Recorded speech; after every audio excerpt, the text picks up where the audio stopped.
বিয়েবাড়ি থেকে ঘুরতে বেরিয়ে নিয়ন্ত্রণ হারিয়ে পুকুরে গিয়ে 4 চাকা গাড়ি পড়ে মৃত্যু হয়েছে 3 জন বন্ধুর।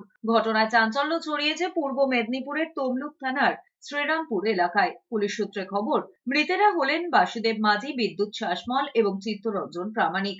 স্থানীয় সূত্রে খবর, মঙ্গলবার রাতে শ্রীরামপুর এলাকার বাসিন্দা দীপেন্দু মাঝির বাড়িতে বৌভাতের অনুষ্ঠান ছিল। তিনি তার বন্ধুদের নিয়ে বুধবার দুপুরে গাড়ি করে ঘুরতে বেরোন। গাড়িটি নিয়ন্ত্রণ হারিয়ে পুকুরে পড়ে গেলে কোনো রকমে সেখান থেকে বেরিয়ে এসেছিলেন চালক। বাকিরা বেরোতে পারেননি। স্থানীয়রা তাদের উদ্ধার করতে জলে ঝাঁপিয়ে পড়েন। গাড়ির কাঁচ ভেঙে 4 জনকে বের করে আনা হয়। 4 জনকেই নিয়ে যাওয়া হয় ময়না হাসপাতালে। সেখানে চিকিৎসকরা 2 জনকে মৃত বলে ঘোষণা করেন। বাকিদের নিয়ে যাওয়া হয় তাম্রলিপ্ত মেডিকেল কলেজ হাসপাতালে। আরও 1 জনের মৃত্যু হয় সেখানে।